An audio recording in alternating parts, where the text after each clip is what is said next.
Hello, everyone. Welcome to the 9th session of Developmental Assets for Youth. Last session, we started on the unit of executive functioning skills. Those are the different kinds of skills that enable us to function proficiently in study and our lives. It covers things like self-control, organization, planning, time management, of course, attention, and many others. Last session, I heard from my junior high and high school students feedbacks such as, oh, I have ADHD. I just cannot concentrate for more than a few minutes or so. Or I'm really bad at organization. Look at my room, it's such a mess. It's such conclusive statements that limit us and prevent us from making progress that we actually are capable of. So this is one point I really want to bring up to all of your attention, our belief. That's a hidden factor behind attention and many other executive functioning skills. We have to understand this before we move on to the rest of this unit. All behavior is belief-driven. I can share with you what I experienced. When I was in China, my math is not good at all. I had the deep belief that I'm not good at math. I cannot study math to save my life. When I came to Pennsylvania for my doctoral program, I was the only Chinese student in my graduate school program. My advisor, who's Jewish, had the belief that all Chinese are good at math. He was so happy to see me. Finally, I got a Chinese student. And he gave me all the work that involves statistics. I tried to convince him. I said that, not all Chinese people are good at math. There are people in China who are not good at math. I'm one of them. He wouldn't listen. So when I was put in that position and trusted that I must have good math skills because I'm Chinese, I found out that statistics is not as difficult as I thought. I actually found myself pretty good at it, at least can handle the work that my advisor gave to me. So I just want to share with you that our belief limited us. Without that experience, I would always believe myself as bad at math. But because of that, I see how giving up those negative thoughts about ourselves can liberate us, push us to go to the courage zone and develop our potential to a level that we could never imagine before. Everyone has a confirmation bias. We think that we look at something and we gather the facts, but the fact is that we only look and remember things that matches our belief. If you believe that, oh, I have ADHD, I can't concentrate for more than a few minutes at a time, then all the data that you're collecting in your brain are things that verifies that. So confirmation bias is a tendency that we recall and search for information that supports what we already believe. So you can see how limiting that could be. When I used to believe that I'm really bad at math, I can give you all the evidence from, I worked really hard and still get 80 out of 100 on the unit test, things like that. But then because of my experience in my doctoral program, I actually found out that I'm not that hopeless in math. So we have to break away from our negative thoughts. So remember, in executive functioning, if you're willing to train yourself, you have lots of potential waiting to be realized. If you don't believe that, let's try one little experiment.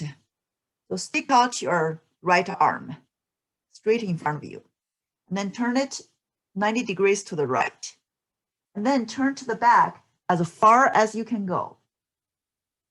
All right, now we come back, relax. Now we close our eyes and imagine in our mind that our body is built with rubbers or any other material that is very flexible. We can turn our body, upper body, without moving our legs. 360 degrees. So a whole circle. Just imagine we did that. We hold that picture, and then we think again. Imagine that we made another twist, another 360 degrees. Whoa, how flexible we are. Now we unwind. We open our eyes. Now we do that again. Stretch out your right arm, 90 degrees. Now I want you to stretch the same instruction. Stretch back as far as you could. Whoa.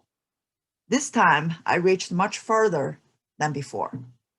I did this experiment in my class, both junior high and high school students. 9 out of 10 students told me that the second time they stretched much further than before. See, just because we imagined, we did the impossible. And then when we did the real thing, we actually can stretch further. That's how a belief can make a difference in our actions. So never limit yourself with negative statements such as, because I have this, therefore I would never learn that. I truly like the author of a Super Brain Classes, Mr. Jim Quick. He said that the 3 things we need for super learning is mindset. You believe in yourself, and you know that all mistakes are opportunities to learn. The mindset, we talked about that. And that will trigger the motivation, because we believe in ourselves. We're motivated to put in more effort. And under these 2 circumstances, we can learn some methods. That's what we're going to do today. So we have to believe in ourselves, and we're motivated to do it. And then with the right kind of methods, we can develop our brain limitlessly. So last week we talked about sustained attention. That's our ability to maintain focus, ignore or block out all distractions until we finish one task. But there are many distracting factors that prevent us from getting our optimal sustained attention levels. For example, last week we mentioned that a lack of interest. Many of you told me that you can focus 100% or 90% of the time in a class where you're interested. What happens to a class, a subject that you're not interested? 30% or sometimes even 10%. So that's a distracting factor. But there are many classes we may not be interested in. We have to take it and do it well. So how to help ourselves to maintain focus when things are not that interesting? That's what we're going to discuss today. Fatigue. We talk about this several times. Doesn't matter whether it's mood or regulation of emotions, and adequate sleep is important. Otherwise, our attention skills will not be at the best level. Mood. When we're anxious, sad, or scared, we cannot focus as well as we could be. Social interactions. Maybe in the middle of class, your friends try to interact with you and text you, and that will reduce your distractions too. Multitasking. Many of you may believe that, oh, if I do 2 things at a time, I save time. But research shows that only about 2% of human beings can do 2 things that both require attention skills well. 98% of us cannot. We can only focus 1 thing at a time.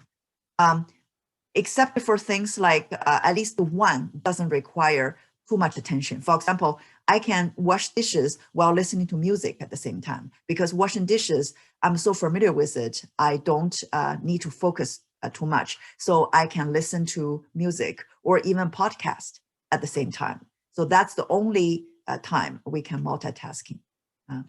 But most of the other things, such as assignment or prepare for a test, that require us the full attention.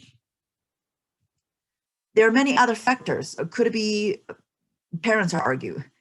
So that could put stress on our mind that we cannot focus. We cannot help thinking about that. So many other factors. How to deal with that? How to focus as good as we can so that we can be more productive and efficient in learning. Last week, we mentioned that most of the time it's not distraction. We cannot blame the distractions for our distractibility. Actually, our brain is seeking those distractions if it is overstimulated by screen time, for example, especially online classes under pandemic. Many of the students told me that, oh, I spend almost all day, over 10 hours on the screen. Well, that actually makes it even more significant for you to find time to stay away from screen as much as possible, especially on weekends, extended period of time, so that our brain can reset and get used to learning activities that requires full attention. Will help us to focus better. The reason that we want to spend 2 periods on attention is because it's a foundation for our learning. It'll help us to memorize better. And a lot of the learning requires us to remember the information. Most costly 2 words in high school is I forgot. I worked with so many students who are so intelligent, but cannot remember or keep track of assignments and tests in multiple subjects. And they cannot hand in their assignments on time, and their grades are not reflecting their intelligence. That's the last thing we want to see as educators. So I want to make sure that you all have equipped with strong attention skills so that you can perform the best you can be. So the ultimate goal is that we can encode the information we're trying to remember into our long-term memory. And that's the theme of our next class. So today I just want to share with you emotion has a lot to do with memory. When I checked with my junior high and high school classes, and they all share with me that, oh, what's the thing that jumps to your mind when you look back at your childhood? And they can remember things so clearly at age 3 or 4, but that's all combined with strong emotions, such as they were in panic, or they were really happy about something, proud, and all these strong feelings help the information to be encoded into our long-term memory, and we can also retrieve them. So basically, for long-term memory to happen, we not only encode the stimuli in the environment in our memory, but also we have to keep in the memory in the way that we can get it back when we need it. So that's the way we want it. But now we know that if we can, when we study or try to remember some information, if we can bring strong emotions to it, like curiosity, interest, or funny, or so all these strong emotions will help us to remember that information much better than if we are learning it in boredom. Because the biggest obstacle to focusing is being bored. And many of you told me that, oh, I'm very focused in this gifted classes, so engaging, but in my other classes, I'm bored. If you go in there with this mindset, oh, this class is boring, so therefore I cannot learn well, then find a way to deal with it instead of just give a conclusion and giving up the effort. So we can find a way to make the information or subject more interesting. I'll show you how today. So I really like this. Mr. Jim Quick summarized how to do the super learning, the FAST method.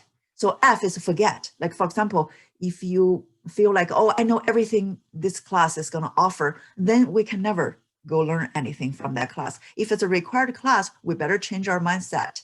Forget about how much you've already know about this subject.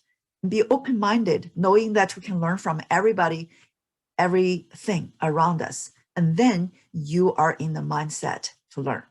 Active. If you just sit there and just listen, not participating, not taking notes, you cannot focus or learn well.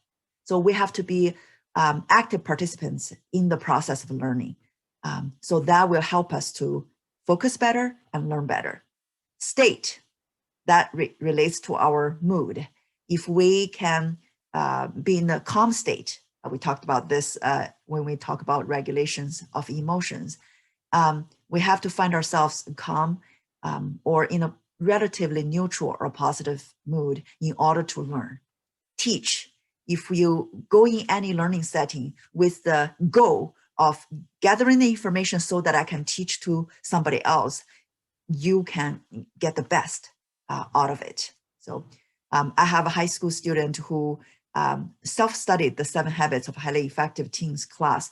He likes it so much that he made it into his own class and is teaching younger kids the same information, but from his perspective. So that's the best way of learning, is to teach.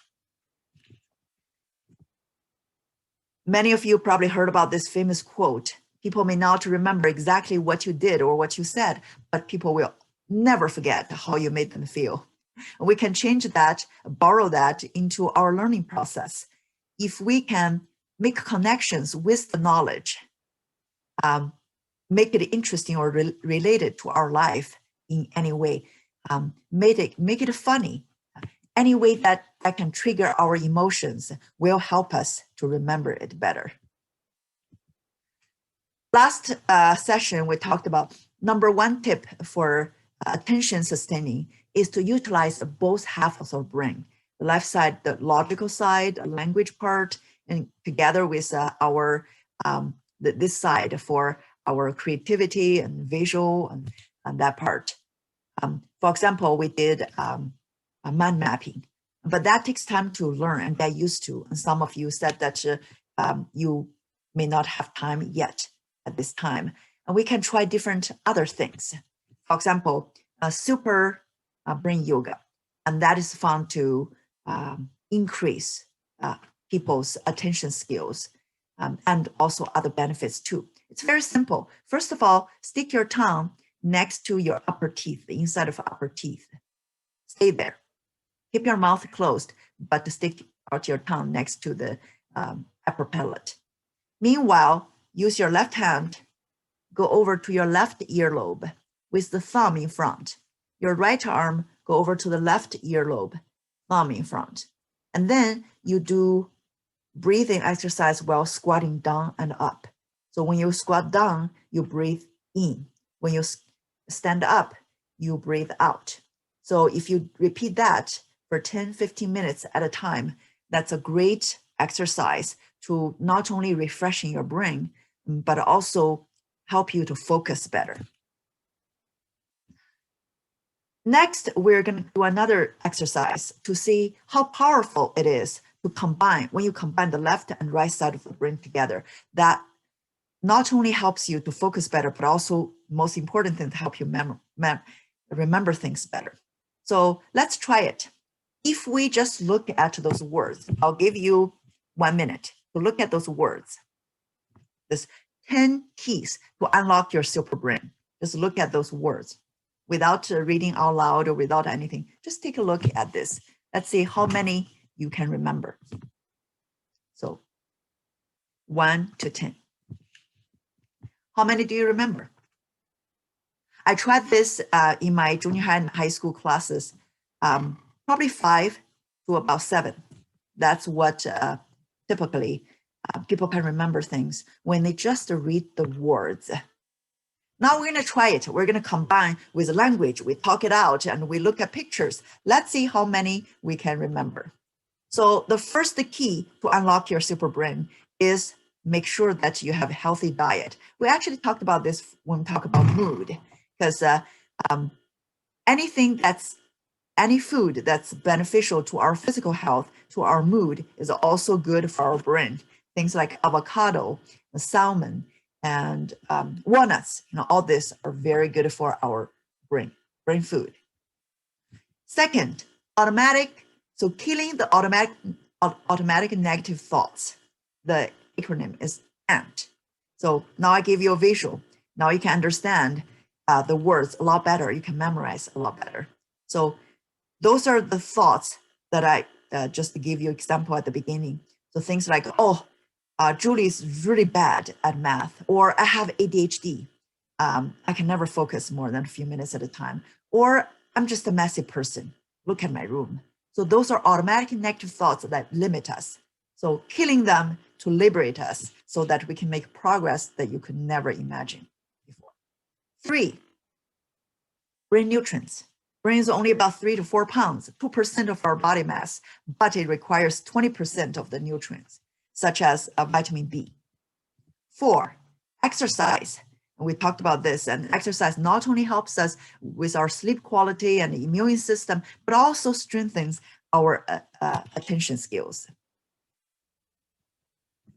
5, positive peer group. When you're surrounded with people who are encouraging and who are also curious and love learning, and you are going to want to do the same thing. So that's very helpful to our attention skills as well.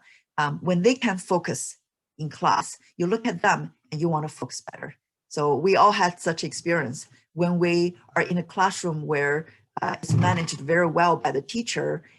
Most of the students are listening, and then we want to listen because that's a peer pressure, and we can focus better, and we can learn better. Clean environment, that's number 6. So when our desk is organized and we have no more than one assignment in front of us, we can focus a lot better. And all the other materials are color-coded and put in different shelves and folders. And in English, there's a old saying called "a cluttered house is a cluttered mind." So in order to have an organized mind and focus better, we better have a organized desk. Next one, sleep. And we emphasize this many times for our mood regulation or for our physical health or mental health, stress reduction, all requires sleep. So for teenagers, you need minimum 8, if not 9 is preferable. So go to bed by 11 and wake up before 8. That's a good time. Many of us are so used to electronics, and we do not put it away until we're closing our eyes. Unfortunately, that will take our brain at least half an hour before our brain can relax. So that's why I really encourage you to try to have at least an hour of time before you go to bed to be screen free. Otherwise, the blue light from the devices will cheat the brain, make the brain feel like it's daytime. So it'll take a lot longer for you to fall asleep after you close your eyes. So a good routine will help us to just enhance our self-control and also improve our sleep quality. Number 8, brain protection. Make sure that when you are riding a bike or something and you are wearing your helmet. So number 9, novel learning activities that will help our brain to develop to our fullest. So many different things, and they did an interesting study on the jugglers. Jugglers use their both hands all the time. They found out that the people who juggle for many, many years, their brain size actually is bigger than those who rarely use this kind of things that require both hands. Yeah, these are jumping stilts. So interesting things, learn new things, and that will help your brain to develop further. Last but not the least, manage your stress. So that's the 10 rules to unlock your super brain. So reduce stress is very important. And we talked about that last session as well. That's the second tip for sustaining attention. Because if we're stressed out or burned out, we cannot focus on what we need to do right now. Many ways to reduce our stress, like a creative hobby, art or crafts and music, play with a pet or walk in nature, digital detox, do anything creative without the screen. Of course, exercising and a good diet, drinking water, all this will help us to reduce our stress. And we talked about this last session to keep stress at a healthy level. And this was verified by our brain science as well. So our brain, the neurons in our brain communicate with each other with electrical impulses. So, and different wavelengths were discovered in the brain. And those two, the theta and delta, and they were the brain waves when we are sleeping. And alpha is found out to be the kind of brain waves our neurons send when we're really calm and relaxed. Things like that's how we feel after a few minutes of meditation. So that's the best period of time when we can learn and be creative. So that's why you can find lots of material online. They call that study music or mind music. Basically, they're music to help your brain to release the alpha wave. So you can try it out. And here is one YouTube video where the alpha music is played, and good for the background music for your when you're studying. So I cannot do that. So today we're going to talk about different strategies, and none of us can use all of them. I hope you can find one that works for you. The study music wouldn't work for me. I need quiet. I need total quiet when I focus on something. I need to work. I cannot have any background information, but I know many of you do. So there are many other ways to reduce stress as well. Just review what we talked about in the emotional regulation session, to talk to someone and sleep well and exercise and do things that make us happy. All this works. So now we use the pictures, the visual cues, to explain the 10 keys to unlock our super brain. How many do you remember now? I can bet any amount of money that you can memorize a lot more than just looking at those words, right? When I did this with my students, it turned out that they can mostly remember like 8 or 9. Now I'll show you a method that will help you to remember all 10, not only all 10, but also in the same order. How to do that? Combine 2 halves of the brain. So what we're going to do is to find things that we can connect those 10 keys to, so that we can memorize them. They can bring more novelty, or bring up more interest, or comes with funny or other emotions that can help us to memorize those same information. So location, we're going to give a location to all 10 keys.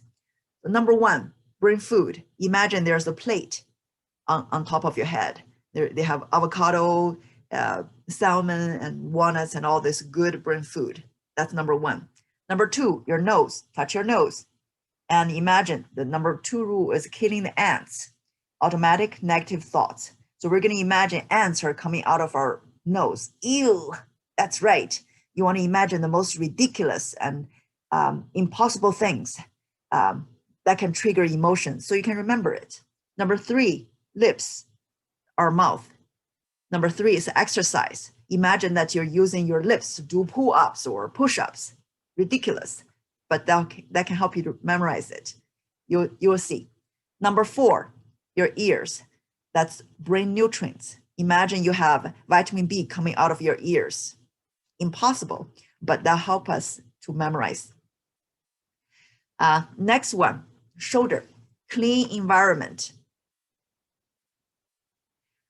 So that's, you can imagine, before that, we have the positive peer support. So that's our neck. Imagine you're playing around with your best friend and they're trying to pretend to choke you.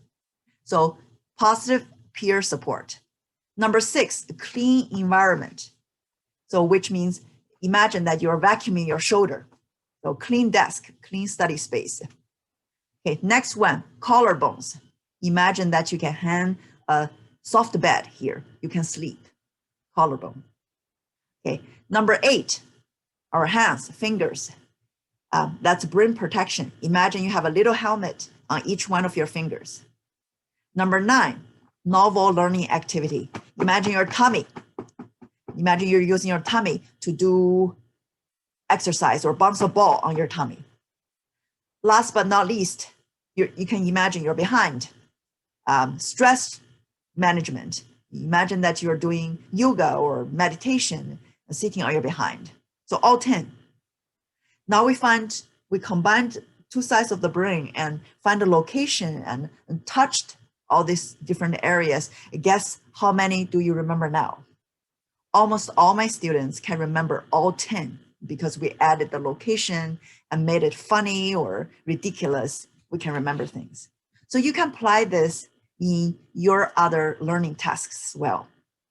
So just making it funny or connect things that are not related, but you find the connection in your own creative ways. That'll help you to memorize information much faster and focus better too. So number 3 tip to help us to improve our sustained attention skills is to use our learning strength and be creative.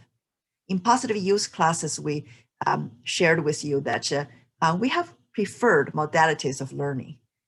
Many of us prefer the visual support, such as, when we study history, we want to draw a timeline. That'll help us to remember 1776, this happened, 1778, this happened. Now that visual will help us to focus better and also to memorize better.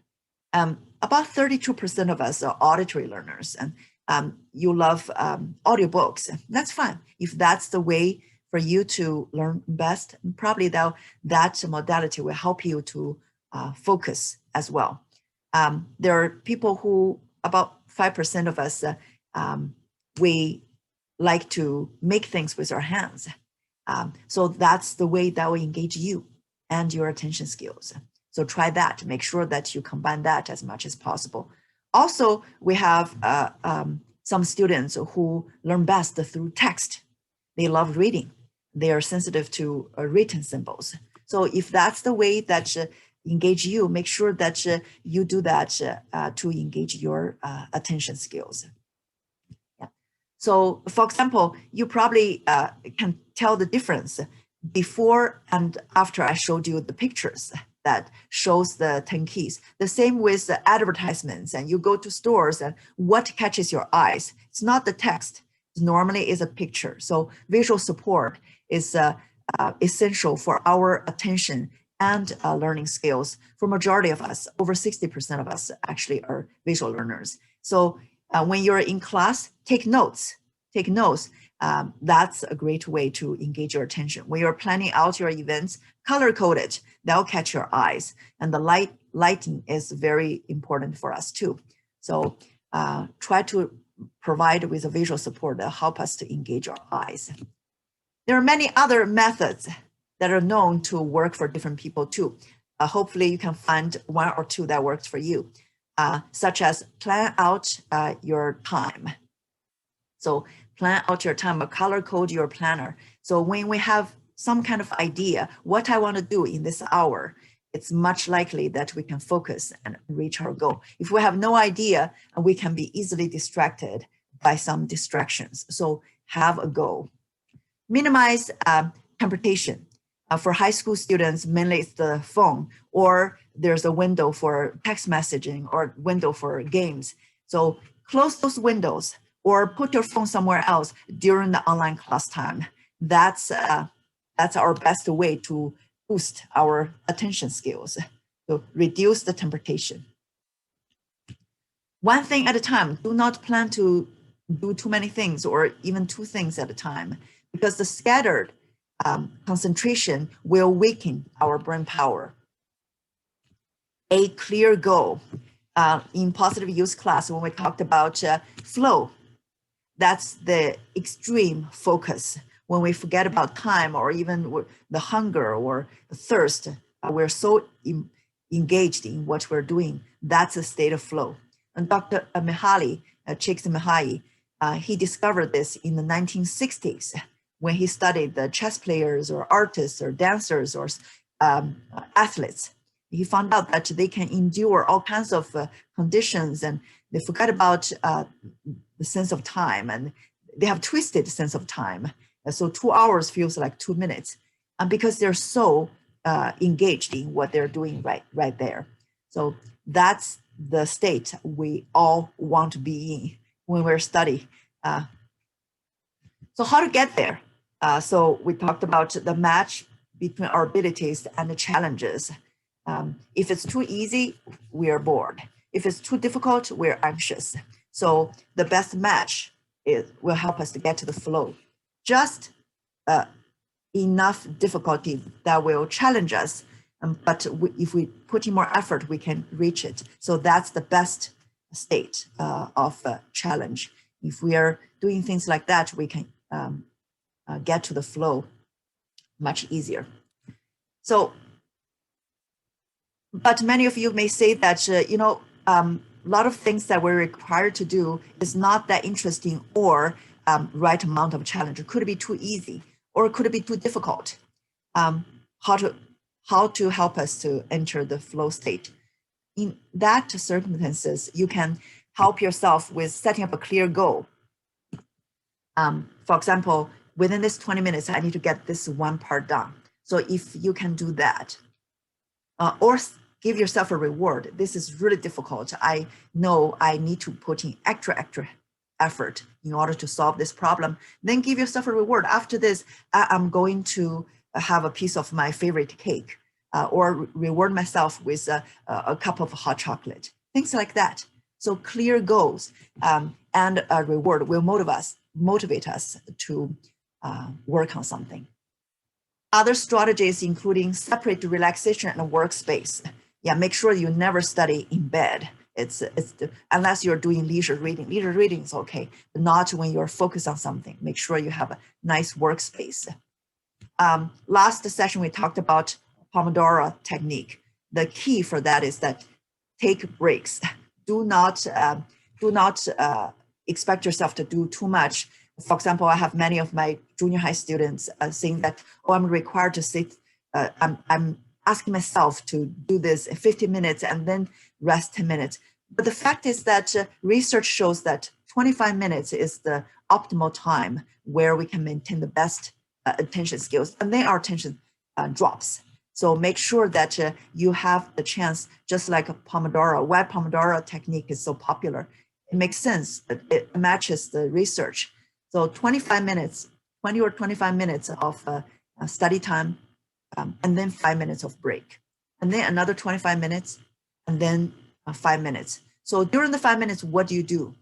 You can jumping jacks, any kind of physical activity would help, or mindful breathing. We're going to practice that in a minute. So things like that, or have a drink of water, or take a look in your backyard and engage your eyes in the trees, green exercise. So those are kind of things that will refresh your mind. And then after 4 cycles, so 25 minutes or so work, and then 5 minutes of break, and then 25 and 5, and then 4 sessions, 4 rounds, and then you can take a longer break, 20 minutes or so. So those are ideal. Last session we talked about we can make it flexible. If you're older and can focus better, go ahead. If not, I think 25 minutes is a reasonable amount of time. So there are many other strategies as well. I hope you can find one that works for you. Allow interesting tasks to follow some boring ones that we have to do. So combine them. So that will trigger the dopamine that will help us to motivate us to do things that we have to do. Be clear with our study plan. Have a clear goal, one clear goal. Read out loud to yourself when studying alone. That will combine visual, auditory, and speech.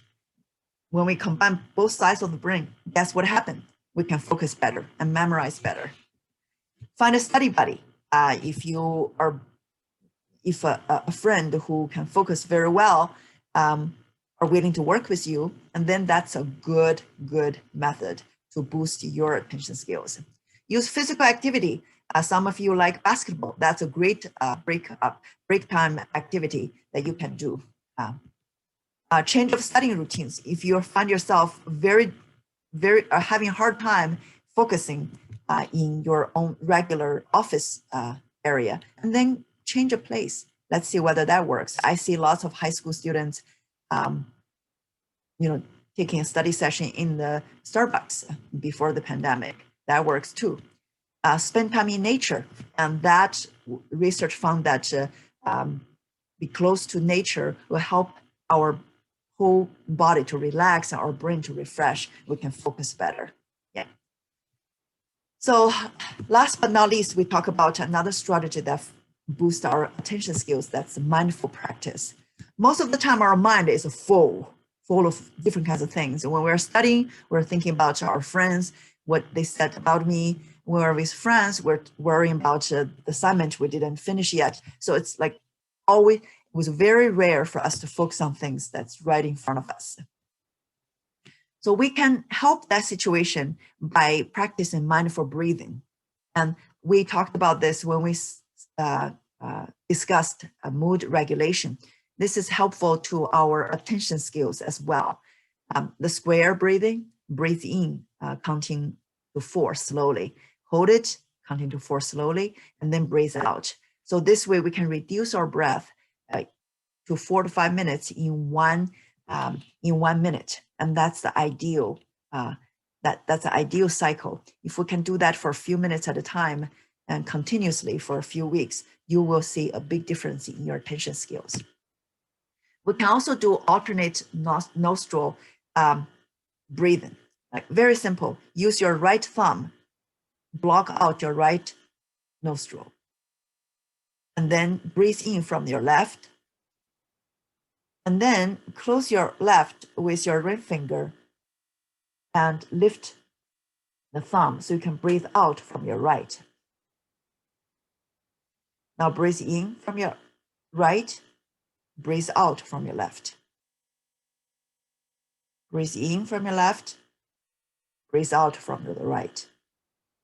Breathe in from the right, breathe out from the left. So it's that simple. And research shows that if you can do that 2 minutes a day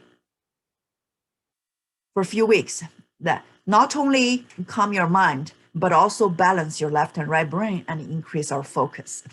So when I tried this in my high school class, and most of the students said that this exercise actually, they feel like refresh their brain the fastest.